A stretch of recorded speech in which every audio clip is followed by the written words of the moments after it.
이젠 필요 없어. 나가줘! 33년을 한 회사에서 일하고 정년퇴직한 그날, 아내가 내 짐을 문 밖으로 내던졌습니다. 아버님 집이 아니라는 걸 이제 아셔야죠. 며느리가 내민 등기부등본을 본 순간 나는 숨이 멎었습니다. 20년간 대출 갚으며 산 우리 집의 명의가 내 이름도 아내 이름도 아닌 처음 보는 한 남자의 이름이었습니다. 오늘이 제 인생에서 가장 뿌듯한 날이 될 줄 알았습니다. 33년이라는 시간, 정확히 33년 2개월간 한 회사에서 단 한 번도 쉬지 않고 일했습니다. 새벽 6시 30분에 집을 나서 밤 9시에 돌아오는 생활을 반복했고, 주말에도 회사에 나가는 날이 한 달에 두세 번은 됐습니다. 그렇게 모은 퇴직금이 5억 8,700만 원. 통장에 찍힌 그 숫자를 보는 순간 눈시울이 뜨거워졌습니다. 회사 앞 커피숍에서 동료들과 마지막 커피를 마셨습니다. 후배 김대리가 제 어깨를 두드리며 수고했다고, 이제 편히 쉬라고 말했습니다. 박 부장은 퇴직 후에도 가끔 연락하며 지내자고 했습니다. 33년간 함께했던 사람들과의 마지막 인사가 이렇게 따뜻할 줄 몰랐습니다. 오후 4시 회사를 나서며 뒤돌아봤습니다. 저 건물에서 제 인생의 절반 이상을 보냈구나. 감회가 새로웠습니다. 손에 든 퇴직 서류와 함께 받은 기념패를 가방에 넣으며 집으로 향했습니다. 지하철을 타고 가는 동안 내내 생각했습니다. 이제 아내와 여행도 다니고 손주들 돌보는 일도 도와주고 그동안 못했던 취미 생활도 시작해야겠다고요. 아내가 늘 가고 싶어 하던 제주도 한 달살이도 해주고 싶었습니다. 33년간 고생한 아내에게 보답할 시간이라고 생각했습니다. 집까지 가는 40분 내내 가슴이 설렜습니다. 우리 집은 20년 전에 샀습니다. 당시 대출금이 2억 3천만 원이었는데 매달 187만 원씩 꼬박꼬박 갚았습니다. 명절 보너스도 여름 휴가비도 심지어 제 용돈까지 아껴가며 대출금을 갚았습니다. 아내가 생활비가 빠듯하다고 할 때마다 조금씩 보태주느라 제 통장엔 늘 30만 원에서 50만 원 정도만 남아 있었습니다. 그래도 괜찮았습니다. 우리 집이 생겼고 가족이 함께 사는 보금자리가 있다는 것만으로도 충분했으니까요. 20년간 한 달도 빠짐없이 대출금을 갚아 6년 전에 완전히 빚을 청산했을 때의 그 후련함이 아직도 생생합니다. 그날 아내가 미역국을 끓여줬고 아들 내외가 외식을 사주겠다고 나섰던 기억이 납니다. 아파트 단지 정문을 들어서며 고개를 들어 우리 집 창문을 봤습니다. 15층 5호 거실 불이 환하게 켜져 있었습니다. 아내가 저녁 준비를 하고 있겠구나 생각하니 발걸음이 가벼워졌습니다. 오늘은 특별한 날이니까 아내가 뭔가 특별한 음식을 준비했을지도 모른다는 기대감도 들었습니다. 엘리베이터를 타고 올라가는 동안 거울에 비친 제 모습을 봤습니다. 62세, 머리는 반쯤 휘어졌지만 아직은 건강합니다. 퇴직 검진에서도 혈압 빼고는 다 정상이라고 했습니다. 앞으로 20년은 더 건강하게 살 수 있을 거라고 의사가 말했습니다. 이제 제 인생의 2차 막이 시작되는 겁니다. 현관 비밀번호를 누르며 속으로 생각했습니다. 오늘 저녁엔 아내한테 그동안 고생했다고, 사랑한다고 말해줘야겠다고요. 33년 결혼 생활 동안 제대로 표현 한 번 못했던 것 같아서요. 아내는 늘 제 뒤에서 묵묵히 집안일을 해줬고 아이들 키우느라 고생했습니다. 저는 그저 돈만 벌어다 주면 된다고 생각했는데 이제 와서 보니 아내의 희생이 얼마나 컸는지 알 것 같았습니다. 문을 열며 여보하고 부를 준비를 했습니다. 오늘은 제 인생에서 가장 행복한 날이 될 거라고 그렇게 믿었습니다. 현관문을 열고 안으로 들어서는 순간 뭔가 이상했습니다. 평소 같으면 주방에서 설거지 소리가 들리거나 거실 TV에서 저녁 뉴스 소리가 흘러나오는데 집안이 너무 조용했습니다. 고요함이라기보다는 긴장감 같은 게 느껴졌습니다. 신발을 벗으며 여보 나왔어 하고 불렀는데 대답이 없었습니다. 혹시 깜짝 파티라도 준비한 건가 싶어 가슴이 두근거렸습니다. 거실로 들어서는 순간 제 발걸음이 멈췄습니다. 거실 소파에 아내가 앉아 있었습니다. 그리고 그 옆에 아들과 며느리가 나란히 앉아 있었습니다. 셋 다 저를 바라보고 있었는데 그 눈빛이 낯설었습니다. 축하한다는 말도 수고했다는 말도 없이 그저 차갑게 저를 응시하고 있었습니다. 아내는 평소에 입지 않던 검은색 니트를 입고 있었고 팔짱을 낀 채 표정이 굳어 있었습니다. 아들은 고개를 약간 숙인 채 저와 눈을 마주치지 않으려고 애쓰는 것 같았습니다. 며느리는 턱을 들고 저를 내려다보는 듯한 자세였습니다. 뭔가 단단히 잘못됐다는 느낌이 온몸으로 퍼져왔습니다. 여보, 무슨 일 있어? 왜 다들 이렇게 앉아 있어? 제가 물었지만 아무도 대답하지 않았습니다. 아내는 제 얼굴을 한참 바라보더니 천천히 입을 열었습니다. 그 목소리가 얼마나 차갑던지 33년을 함께 산 사람의 목소리가 맞나 싶을 정도였습니다. 당신 퇴직했죠? 그래서 이제 다 끝났어요. 그게 무슨 뜻인지 이해할 수 없었습니다. 뭐가 끝났다는 건지, 왜 이런 분위기인지 전혀 감이 잡히지 않았습니다. 저는 퇴직금 통장을 가방에서 꺼내며 말했습니다. 여보, 5억 8,700만 원 들어왔어. 이제 우리 편히 살 수 있어. 제주도도 가고 여행도 다니고. 제 말이 끝나기도 전에 아내가 벌떡 일어났습니다. 그리고는 제 옆에 놔둔 가방을 들어 현관 쪽으로 밀어버렸습니다. 가방이 바닥에 떨어지며 둔탁한 소리가 났습니다. 무슨 짓이야? 제가 놀라서 물었지만 아내는 대꾸도 하지 않았습니다. 아들이 그제야 고개를 들었는데 눈빛에 미안함 같은 게 스쳐 지나가는 것 같았습니다. 하지만 입을 열지는 않았습니다. 며느리가 대신 말했습니다. 아버님, 이제 여기 안 계셔도 돼요. 그 말을 듣는 순간 귀를 의심했습니다. 며느리가 시아버지한테 집에서 나가라는 말을 하다니 이게 대체 무슨 상황인 건지 머릿속이 복잡해졌습니다. 나는 내가 왜 나가야 하는데? 여기 우리 집인데? 제 목소리가 떨렸습니다. 며느리가 비웃듯 코웃음을 쳤습니다. 우리 집이요? 아버님 집이 아닌데요. 무슨 소리야. 내가 20년 동안 대출 갚아가며 산 집인데 무슨 소리를 하는 거야. 제가 목소리를 높이자 아들이 처음으로 입을 열었습니다. 아버지, 그냥 조용히 나가주세요. 더 이상 설명 안 해도 되잖아요. 아들의 목소리에는 짜증과 불편함이 섞여 있었습니다.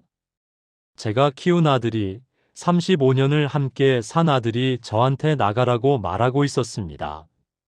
무릎에 힘이 풀려 소파에 주저앉을 뻔했습니다. 이게 꿈인가 싶어 뺨을 꼬집어 봤습니다. 아팠습니다. 현실이었습니다.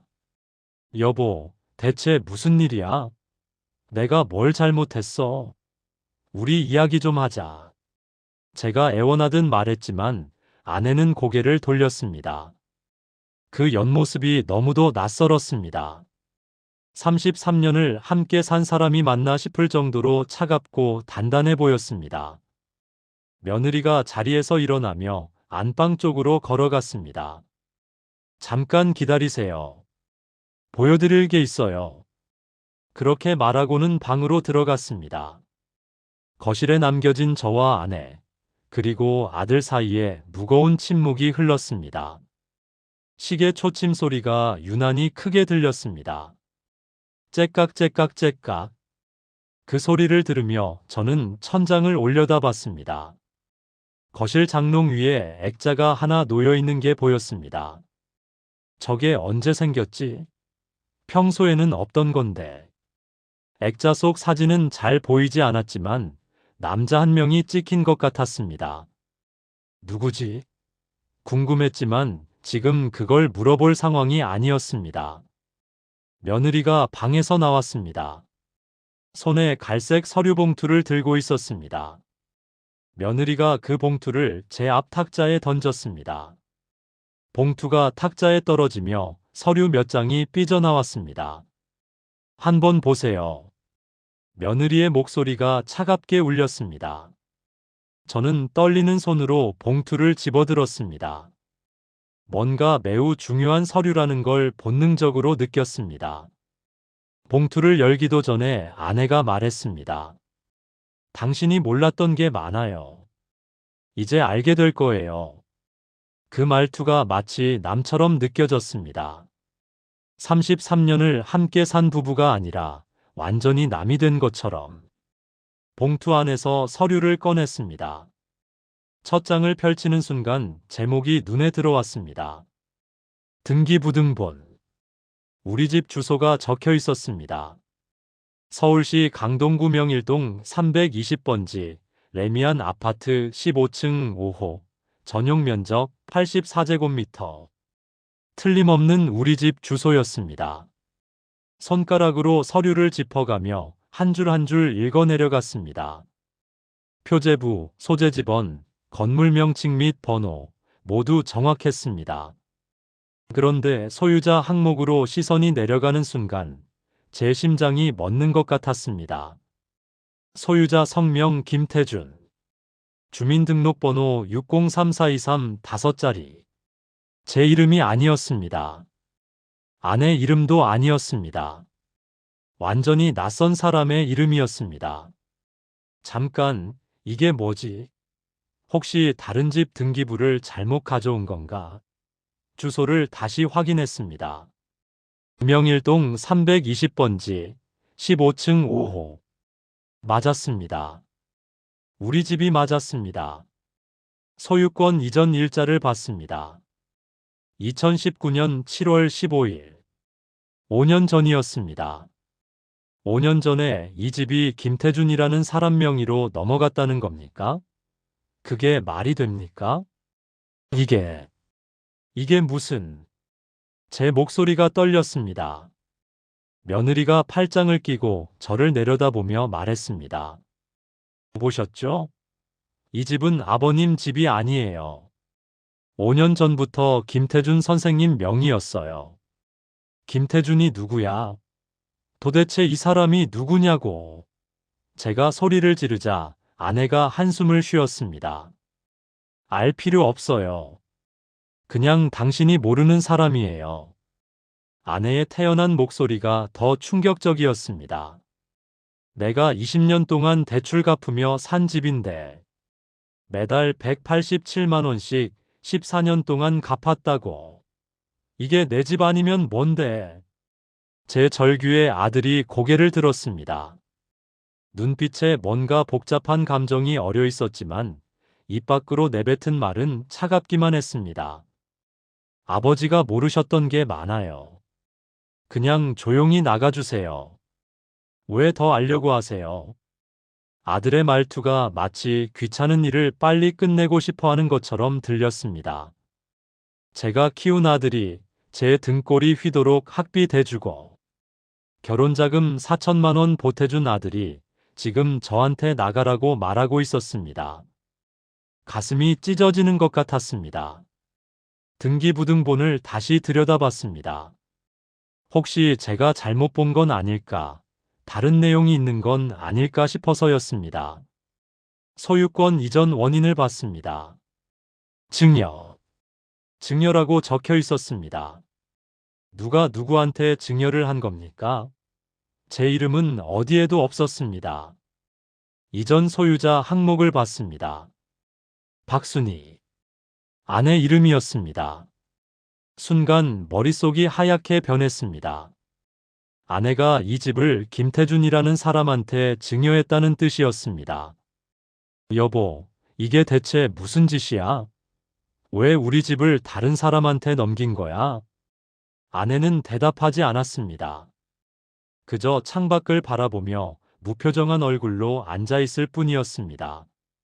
며느리가 다시 입을 열었습니다. 자세한 건 몰라도 되세요. 그냥 아버님이 퇴직하셨으니까 이제 여기 계실 필요가 없다는 거예요. 퇴직금 5억 8,700만 원 있으시잖아요. 그거 가지고 나가서 사세요. 며느리의 말투가 마치 집주인이 세입자한테 말하는 것 같았습니다.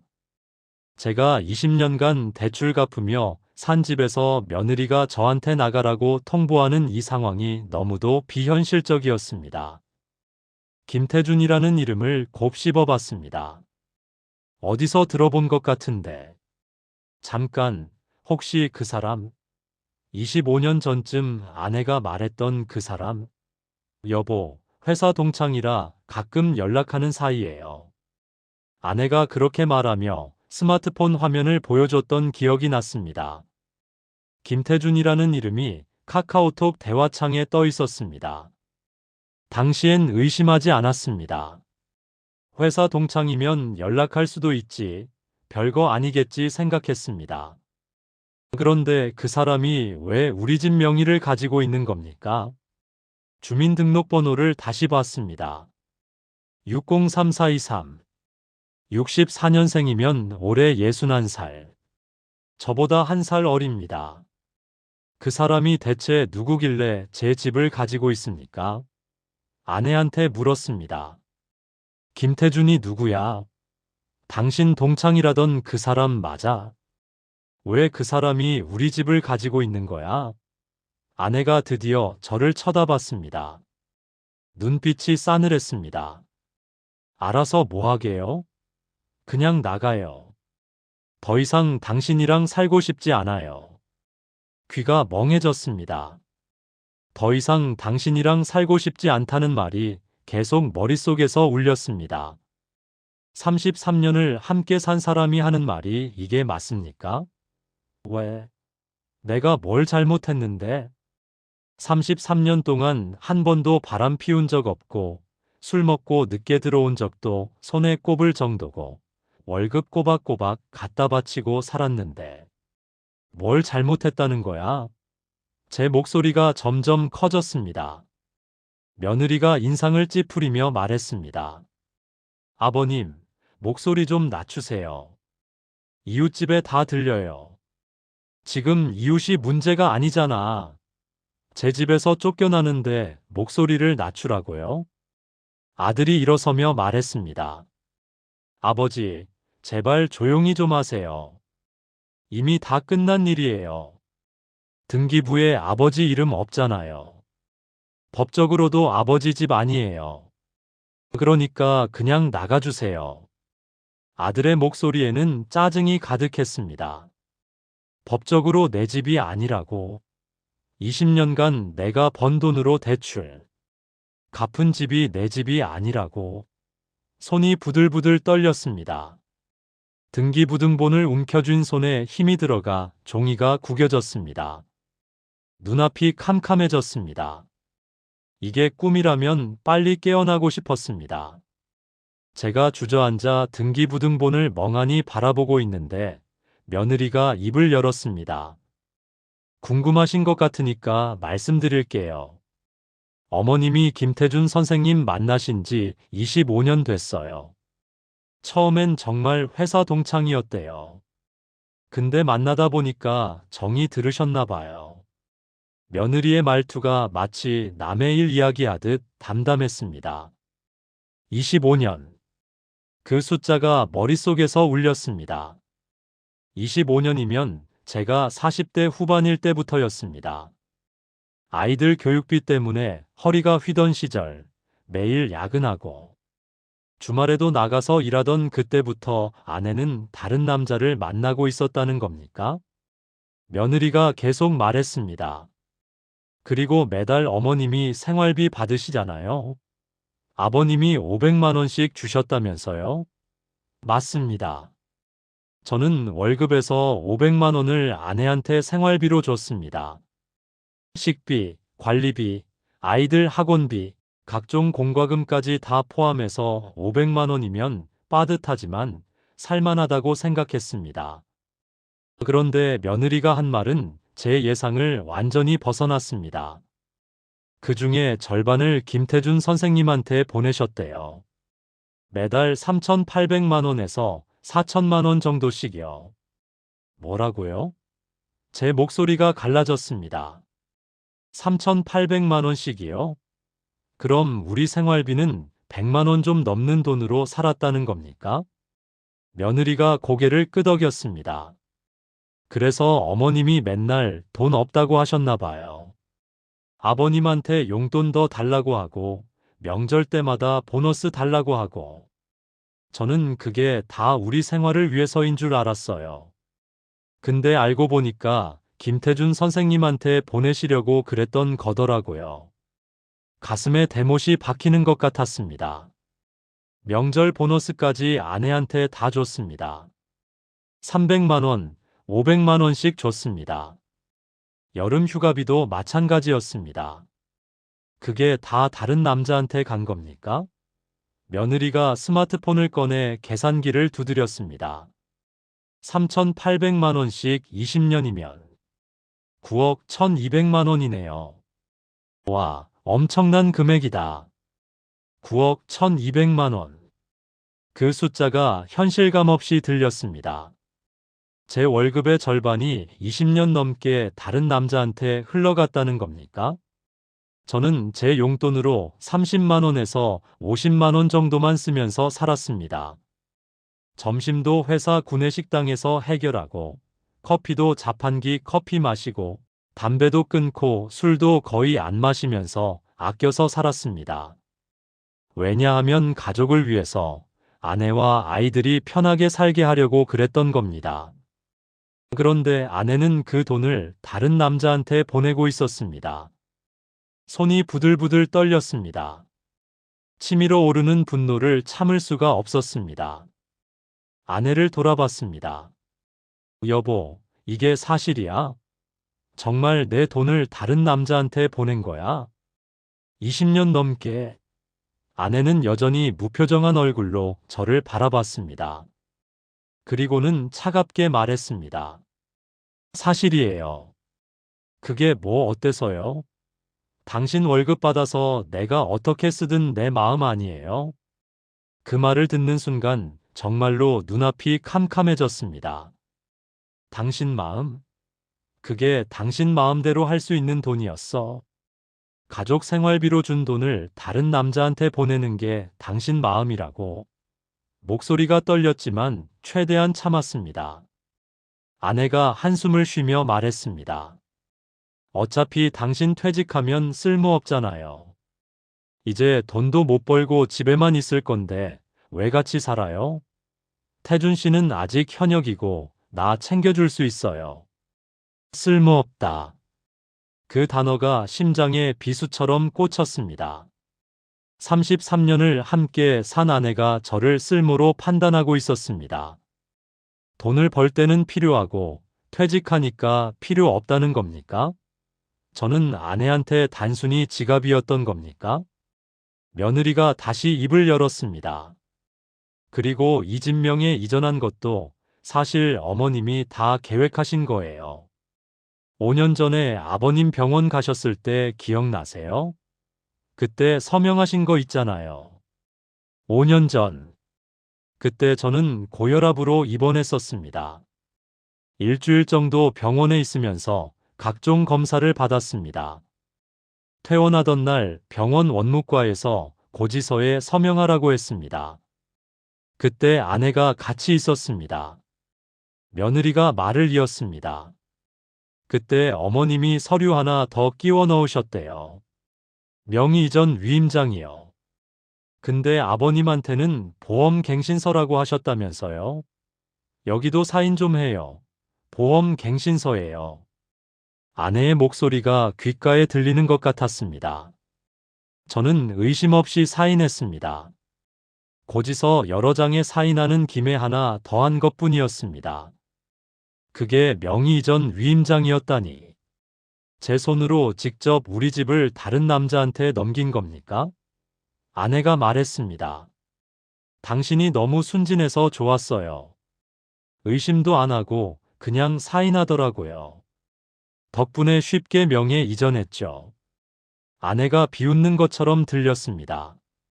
머리가 지끈거렸습니다. 혈압이 확 올라가는 게 느껴졌습니다. 가슴이 답답하고 숨쉬기가 힘들었습니다. 아들은 여전히 고개를 숙인 채 아무 말도 하지 않았습니다. 제가 아들을 쳐다보며 물었습니다. 너는 이 사실을 언제부터 알고 있었니? 아들이 고개를 들었습니다. 눈빛이 흔들렸습니다. 1년 전쯤이요. 어머니가 말씀하셨어요.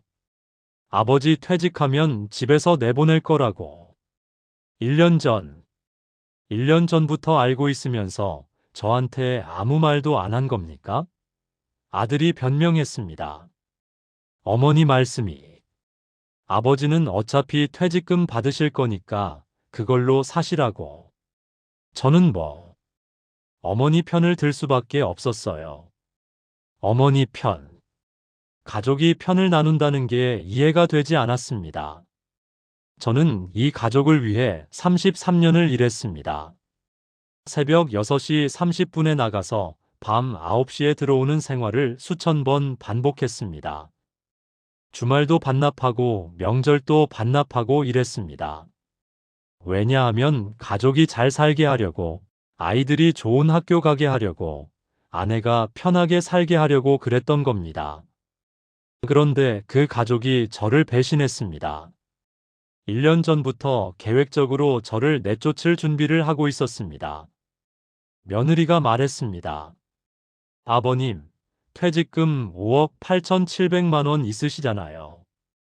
그거 가지고 나가서 원룸이든 뭐든 구하세요. 우리는 이 집에서 계속 살 거고요. 김태준 선생님 명의니까 법적으로 문제 없어요. 법적으로 문제 없다. 그 말이 제일 가슴 아팠습니다. 법은 저를 보호해주지 않았습니다. 제가 20년간 대출 갚으며 산 집이지만 명의가 제 이름이 아니니까 법적으론 제 집이 아니었습니다.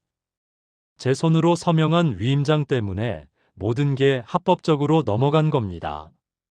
아내가 일어서며 말했습니다. 오늘 안에 짐 싸서 나가요. 더 이상 여기 있으면 경찰 부를 거예요. 무단 침입으로. 경찰을 부른다고요? 33년을 함께 산 남편한테 제 인생이 한순간에 무너지는 소리가 들렸습니다. 결국 저는 그날 밤 짐을 쌌습니다. 옷가방 하나에 옷가지 몇 벌과 세면도구를 넣었습니다.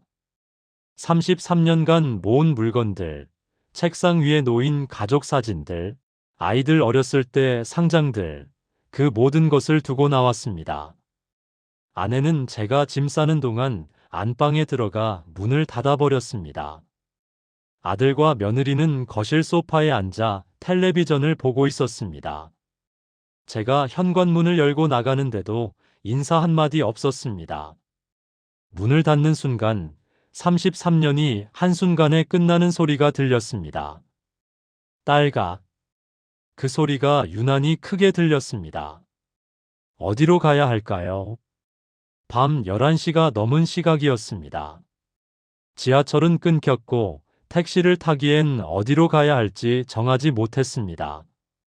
결국 대학 동창인 최 형한테 전화했습니다. 형, 미안한데 오늘 하루만 재워줄 수 있어? 최 형은 무슨 일이냐고 물었지만 자세히 말할 수가 없었습니다. 그냥 급한 일이 생겨서. 최 형은 흔쾌히 오라고 했습니다. 택시를 타고 일산에 있는 최 형 집으로 갔습니다. 택시비 37,000원이 아까웠지만 어쩔 도리가 없었습니다. 최 형이 문을 열어주며 놀란 표정으로 물었습니다. 야, 무슨 일이야? 얼굴이 왜 그래? 저는 아무 말도 할 수 없었습니다. 그저 고개를 저었습니다. 최형네 거실 소파에서 3일을 보냈습니다. 첫날 밤엔 잠을 한숨도 못 잤습니다. 천장을 바라보며 계속 생각했습니다. 어떻게 이런 일이 일어날 수 있을까? 33년이 거짓이었을까? 아내가 날 사랑한 적이 한 번이라도 있었을까?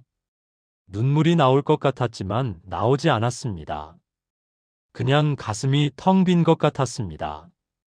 최형 부인이 아침마다 식사하라고 불렀지만 목구멍으로 넘어가지 않았습니다. 최형이 무슨 일인지 물었지만 차마 말할 수가 없었습니다. 내가 집에서 쫓겨났다고, 아내가 25년간 다른 남자를 만났다고, 우리 집이 그 남자 명이라고 어떻게 말합니까? 3일째 되던 날 아침, 저는 변호사 사무실을 찾아갔습니다. 인터넷으로 검색해서 가정법률 전문 변호사를 찾았습니다. 상담료 10만 원을 내고 30분 상담을 받았습니다. 변호사는 50대 초반으로 보이는 여성이었습니다. 제 이야기를 다 들은 변호사가 한숨을 쉬었습니다. 명의 이전 위임장에 직접 서명하셨다는 게 문제네요. 위임장이 있으면 법적으로 유효한 명의 이전이 되거든요.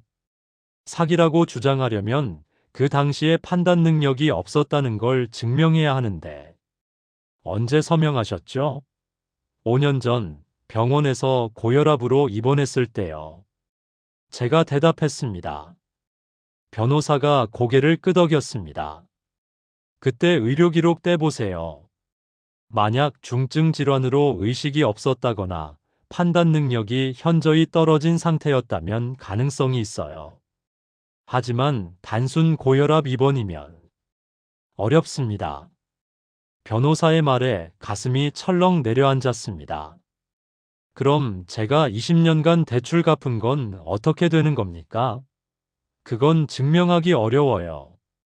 통장 거래 내역이 있어야 하는데 부인명의 통장에서 대출금이 나갔다면 법적으로는 부인이 갚은 걸로 간주되거든요. 설령 그 돈이 남편 월급에서 나온 거라 해도요. 결국 안 된다는 말이었습니다. 변호사가 덧붙였습니다. 재산분할 청구는 할 수 있지만 집이 남편 명의가 아니라 제3자 명의라서 이것도 복잡해요. 소송 걸면 2년에서 3년 걸립니다. 3년. 그 긴 시간을 법정에서 싸워야 한다는 겁니까?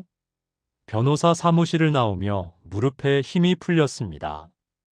계단을 내려가다 주저앉을 뻔했습니다.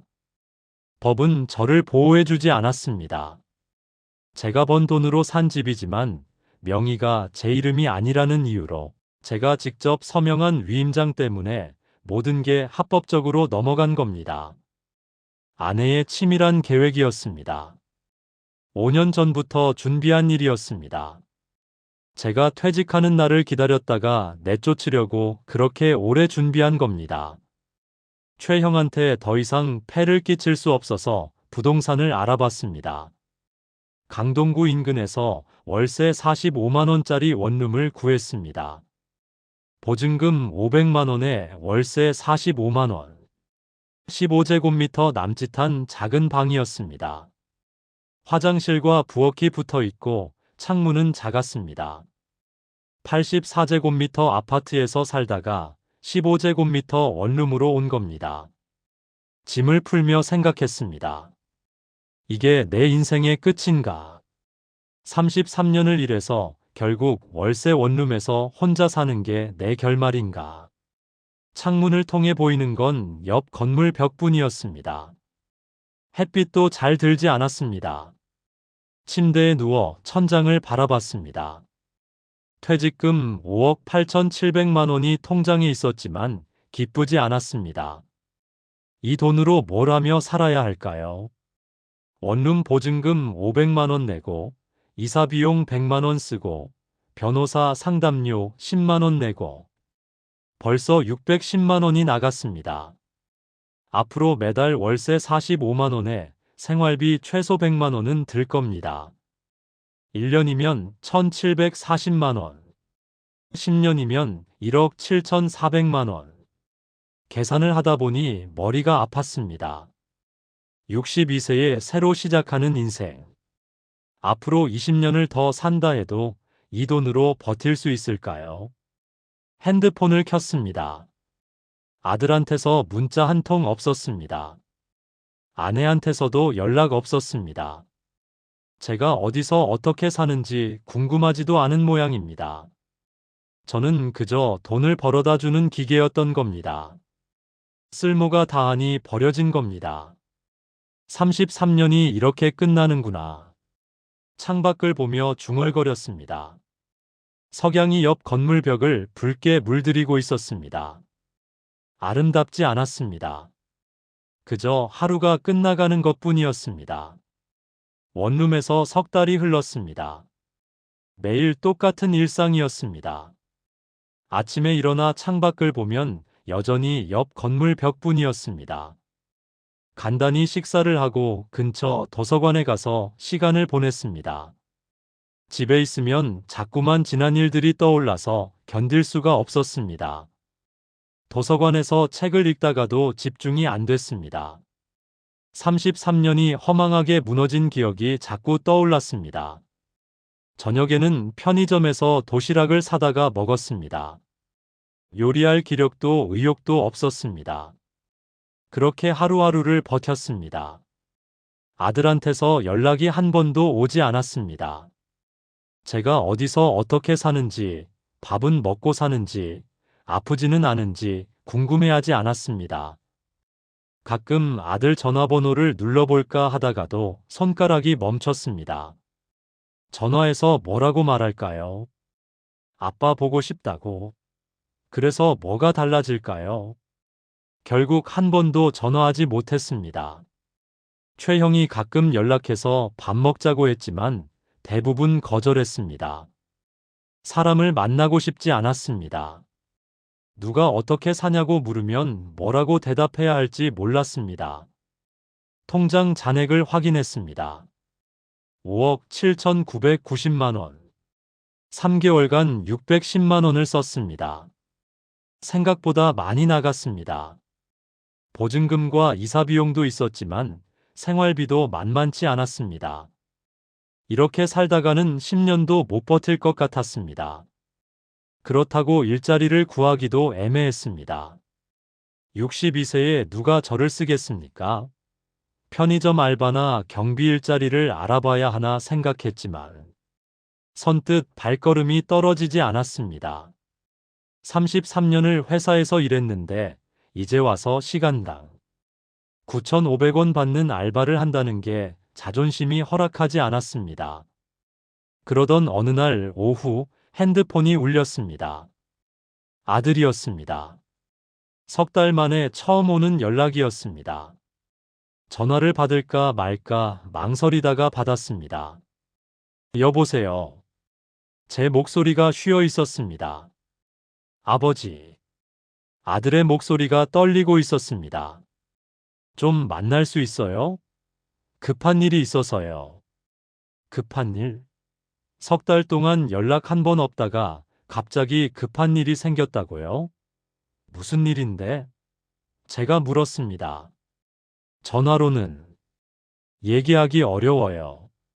커피숍에서 만나요. 1시간 후에 강동역 앞 카페로 올 수 있어요? 아들의 목소리에 다급함이 묻어났습니다. 1시간 후 카페에서 아들을 만났습니다. 아들의 얼굴은 초췌했습니다. 살이 빠진 것 같았고 눈 밑에 다크서클이 짙었습니다. 석 달 사이에 많이 늙어 보였습니다. 아들이 커피도 시키지 않고 바로 말을 꺼냈습니다. 아버지, 큰일 났어요. 어머니가 그 김태준이라는 사람한테 완전히 사기당했어요. 뭐라고? 제가 되물었습니다. 아들이 한숨을 쉬었습니다. 그 사람 알고 보니 결혼한 유부남이었어요. 부인도 있고 자식도 있었대요. 어머니 돈만 받아먹고 한 달 전부터 연락을 끊었대요. 어머니가 미쳐버리실 것 같아요. 매일 울기만 하세요. 그래서 제가 차갑게 물었습니다. 그게 나랑 무슨 상관인데? 아들이 당황한 표정으로 저를 봤습니다. 아버지, 그리고 더 큰 문제가 있어요. 집이요. 집이 왜? 집 명의가 김태준이잖아요. 근데 그 사람이 갑자기 집을 팔려고 한대요. 부동산에 매물로 내놨어요. 어머니가 만류했는데 전화도 안 받고. 그리고 재산세가 그 사람한테 나왔는데 2,870만 원이나 돼요. 그 사람이 그걸 안 내니까 지금 체납 상태고 집이 경매로 넘어갈 수도 있대요. 아들의 말을 들으며 속으로 웃음이 나왔습니다. 결국 그렇게 되는구나. 아내가 25년간 믿고 의지했던 남자가 사기꾼이었고 제 명의도 아니고 아내 명의도 아니라 그 남자 명의로 된 집이 이제 날아갈 판이라는 겁니까? 아들이 제 손을 잡았습니다. 아버지, 도와주세요. 우리 집 잃으면 어떡해요? 저희 갈 데가 없어요. 아버지 퇴직금으로 그 집 좀 사주세요.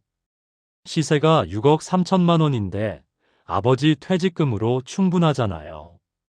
제발요. 아들의 손을 뿌리쳤습니다. 손을 떼. 아들이 눈물을 글썽이며 말했습니다. 아버지, 진짜 제발이에요. 어머니도 후회하고 계세요. 아버지한테 미안하대요. 다시 같이 살면 안 돼요? 다시 같이 살자고요?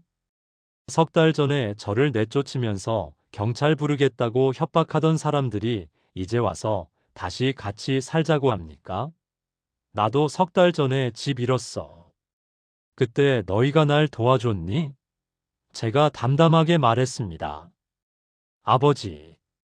아들이 울먹였습니다. 나는 5억 8,700만 원 가지고 나와서 원룸 보증금 내고 생활비 쓰면서 근근히 살고 있어. 너희 사정은 나랑 상관없어. 그렇게 말하고 자리에서 일어났습니다. 아들이 제 팔을 붙잡았지만 뿌리치고 카페를 나왔습니다. 카페 밖으로 나오니 시원한 바람이 불었습니다. 가슴속에 응어리져 있던 뭔가가 조금 풀리는 것 같았습니다. 아내가 사기당했다는 소식이 슬프지 않았습니다. 오히려 당연하다는 생각이 들었습니다. 25년간 남편 몰래 다른 남자를 만나고 남편 돈을 그 남자한테 보내고 남편을 배신한 대가가 이런 거구나 싶었습니다. 하지만 동시에 생각했습니다. 이대로 끝낼 수는 없다고. 뭔가 방법이 있을 거라고. 변호사 말대로 2년에서 3년 걸리더라도 소송을 걸어야 할까요? 아니면 다른 방법이 있을까요? 생각하며 걸었습니다. 아들과 만난 그날 밤, 저는 5년 전 병원 기록을 다시 찾아봤습니다. 분명 고혈압으로 입원했다고 기억했는데 뭔가 더 있지 않았을까 싶었습니다. 원룸 구석에 쌓아둔 서류 상자를 뒤지니 당시 진단서와 입퇴원 확인서가 나왔습니다. 서류를 자세히 읽어보니 제가 놓쳤던 부분이 있었습니다. 고혈압성 뇌출혈 의심 소견. 당시 이틀간 의식이 혼미한 상태였고 중환자실에서 집중 치료를 받았다고 적혀 있었습니다. 그 이틀 중 하루가 바로 제가 위임장에 서명한 날이었습니다. 심장이 뛰기 시작했습니다. 이거면 되지 않을까요? 다음 날 아침 일찍 병원에 가서 5년 전 의료 기록을 전부 떼었습니다. 발급 수수료 3만 원을 내고 62페이지 분량의 기록을 받았습니다. 자세히 읽어보니 제가 입원 3일째 되던 날 의식 혼미 상태에서 깨어났고 그날 오후에 아내가 여러 서류를 가져와 서명을 받았다고 간호 기록에 적혀 있었습니다. 의사 소견서에는 환자의 판단 능력이 회복되려면 최소 일주일 이상 안정이 필요하다고 명시되어 있었습니다. 그런데 아내는 제가 깨어난 지 서너 시간 만에 서류에 서명을 받은 겁니다. 이건 명백한 사기였습니다. 그 발로 변호사 사무실로 갔습니다. 지난번과 다른 변호사를 찾았습니다. 인터넷 후기를 보니 부동산 사기 소송을 여러 건 이긴 경력이 있는 50대 남성 변호사였습니다. 상담료 15만 원을 내고 상담을 받았습니다. 의료 기록을 보여드리자 변호사의 눈빛이 달라졌습니다. 이거 충분히 승산 있습니다. 의식 혼미 상태에서 받은 서명은 무효로 할 수 있어요.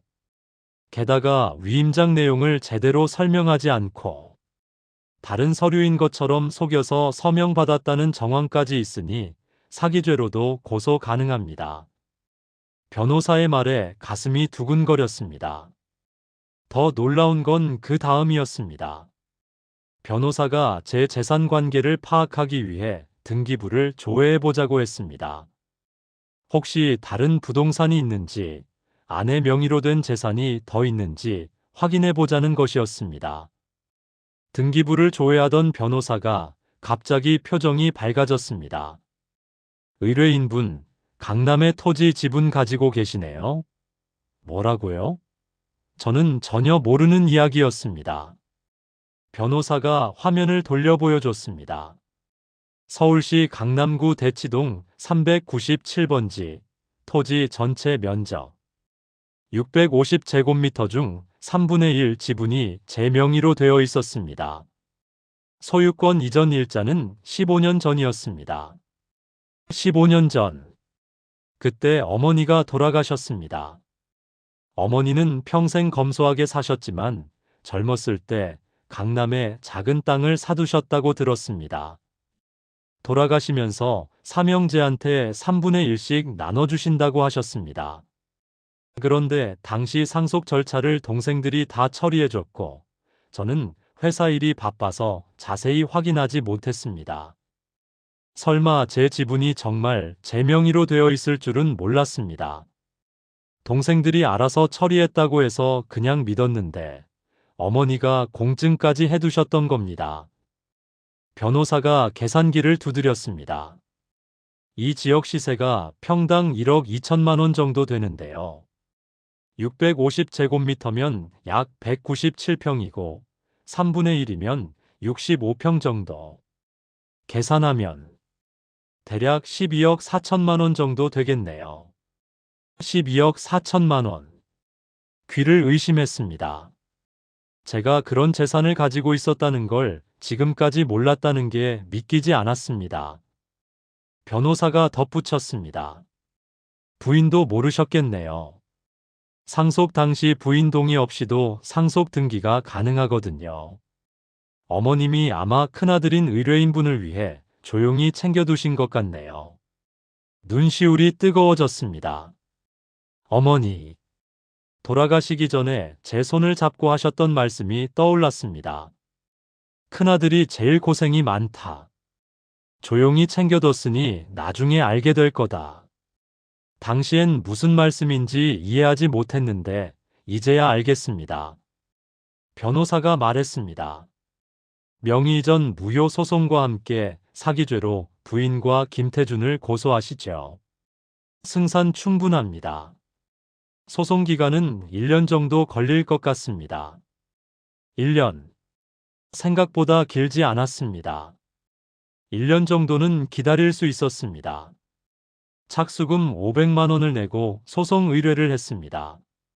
변호사는 즉시 서류를 준비했고 일주일 후에 법원에 소장을 접수했습니다. 동시에 경찰서에 아내와 김태준을 사기죄로 고소했습니다. 아내가 제 통장에서 20년간 빼돌린 돈 9억 1,200만 원에 대한 송금 기록도 모두 제출했습니다. 한 달 후 법원에서 첫 번째 변론 기일이 잡혔습니다. 법정에 들어서니 아내와 아들, 며느리가 앉아 있었습니다. 아내는 얼굴이 많이 수척해져 있었습니다. 아들은 저를 보자마자 고개를 숙였습니다. 며느리는 불안한 표정으로 손톱을 물어뜯고 있었습니다. 재판장이 입장하고 재판이 시작됐습니다. 저희 변호사가 의료 기록과 송금 내역, 위임장 위조 정황을 조목조목 설명했습니다. 상대편 변호사는 제대로 반박하지 못했습니다. 증거가 너무 명확했기 때문입니다. 석 달 후 두 번째 변론 기일에서 결정적인 증인이 나왔습니다. 5년 전 병원에서 저를 담당했던 간호사였습니다. 그분은 당시 아내가 환자가 의식이 제대로 돌아오지 않았는데도 급하게 서류에 서명을 받았다고 증언했습니다. 환자분이 뭔지도 모르고 손을 떨면서 서명하시는 걸 봤는데 이상하다고 생각했다고 했습니다. 그 증언이 결정타였습니다. 재판부는 즉석에서 명의이전이 사기에 의한 것으로 보인다는 의견을 냈습니다. 6개월 후 최종 판결이 나왔습니다. 명의이전 무효. 김태준 명의로 된 집은 다시 원래대로 돌아가고 김태준과 아내는 사기죄로 징역 2년의 집행유예 3년을 선고받았습니다. 또한 아내는 제게 9억 1,200만 원을 반환하라는 판결도 함께 나왔습니다. 판결문을 받아들고 법정을 나오는데 아내와 아들이 제 앞을 가로막았습니다. 아내가 울면서 말했습니다. 여보, 미안해요. 제발 용서해줘요. 다시 시작할 수 있잖아요. 아들도 무릎을 꿇었습니다. 아버지, 제발요. 저희 용서해주세요. 며느리도 눈물을 흘리며 빌었습니다. 저는 그들을 보며 아무 말도 하지 않았습니다. 그저 고개를 돌렸습니다. 용서? 33년을 배신한 사람들을 용서하라고요? 법정 복도를 걸어 나오는데 뒤에서 아내의 울부짖는 소리가 들렸습니다. 하지만 돌아보지 않았습니다. 끝났습니다. 모든 게 끝났습니다. 판결이 확정된 후 저는 강남 토지를 처분했습니다. 12억 4천만 원에 매각이 됐습니다. 부동산 중개 수수료와 양도소득세를 내고 나니 실제로 손에 쥔 돈은 10억 7천만 원 정도였습니다. 퇴직금 5억 7천만 원과 합치니 16억 4천만 원이었습니다. 평생 이렇게 큰 돈을 만져본 적이 없었습니다. 하지만 기쁘지 않았습니다. 그저 제가 가져야 할 몫을 되찾은 것뿐이었습니다. 강동구에 있는 50평 아파트를 7억 5천만 원에 구입했습니다. 대출 없이 현금으로 샀습니다. 남은 돈 8억 9천만 원은 은행에 예금했습니다. 연 4% 이자면 1년에 3,560만 원 정도 나왔습니다. 생활비로 충분했습니다. 새 아파트로 이사한 날, 넓은 거실을 보며 한참을 서 있었습니다. 원룸에서 7개월을 살다가 이런 곳으로 온 게 낯설었습니다. 짐도 별로 없었습니다. 옷가방 하나와 책 몇 권이 전부였습니다. 가구를 새로 샀습니다. 침대, 소파, 식탁, 냉장고, 세탁기. 생활에 필요한 최소한만 샀습니다. 화려하거나 비싼 것은 원하지 않았습니다. 그저 편하게 살 수 있으면 됐습니다. 베란다에 작은 테이블과 의자를 놓았습니다. 그곳에 앉아 창밖을 보면 한강이 보였습니다. 원룸에서 보던 옆 건물 벽과는 다른 풍경이었습니다. 아내는 법원 판결 이후 명일동 집을 떠났다고 들었습니다. 동생 집에 얹혀 산다는 소식을 최 형한테서 들었습니다. 김태준은 집행유예 기간 중에 부인한테 이혼당하고 혼자 산다고 했습니다. 아들 부부는 전세로 내려갔습니다. 보증금 2억 원짜리 작은 아파트라고 했습니다. 며느리가 파트타임 일을 시작했다는 이야기도 들었습니다. 가끔 아들한테서 문자가 왔습니다. 아버지 잘 지내시죠? 연락 한번 주세요. 하지만 답장하지 않았습니다. 용서할 수 없었습니다. 적어도 지금은 아니었습니다. 아침마다 한강변을 산책했습니다. 1시간 정도 걷다 보면 머리가 맑아졌습니다. 점심은 집에서 간단히 해먹고 오후에는 근처 도서관에 가서 책을 읽었습니다. 저녁에는 베란다에 앉아 석양을 바라봤습니다. 특별한 일은 없었습니다. 그저 조용히 하루하루를 보냈습니다.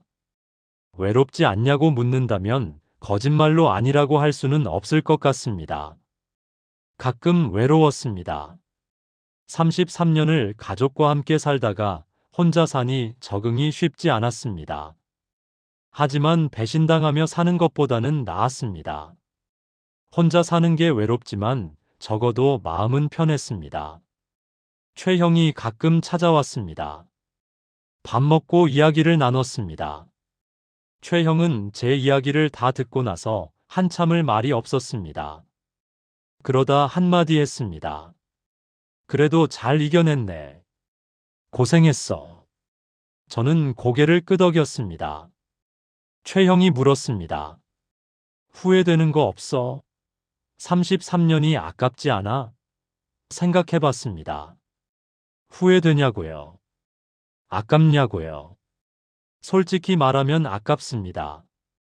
33년이라는 시간이, 제가 쏟아부은 노력이, 가족을 위해 희생한 모든 것이 아깝습니다.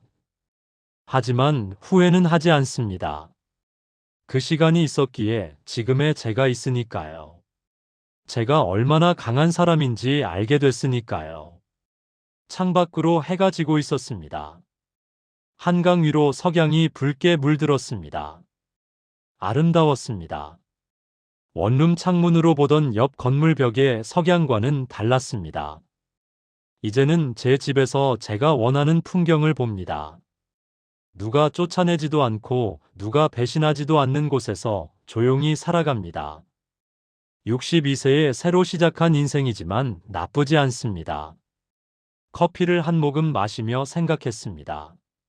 잃은 것도 많지만 되찾은 것도 많습니다. 무엇보다 제 자신을 되찾았습니다. 그걸로 충분합니다. 33년을 한 회사에서 일하고 정년퇴직한 그날, 아내가 저를 집 밖으로 내쫓았습니다. 20년간 대출 갚으며 산 집의 명의는 아내가 25년간 몰래 만나던 남자였습니다. 제 월급의 절반, 9억 1,200만 원이 그 남자에게 흘러갔습니다. 5년 전 병원에서 의식이 혼미한 상태로 서명한 위임장. 그것이 제 집을 빼앗아간 도구였습니다. 하지만 진실은 결국 밝혀졌습니다. 의료 기록과 어머니가 남기신 강남 토지 12억 4천만 원. 그것이 제 인생을 되찾게 해줬습니다. 법정에서 승소했고 명의 이전은 무효가 됐습니다. 아내와 아들이 무릎 꿇고 용서를 빌었지만 돌아보지 않았습니다. 이제 저는 한강이 보이는 제 집에서 조용히 살아갑니다. 33년을 잃었지만 제 자존감을 되찾았습니다. 그것으로 충분합니다.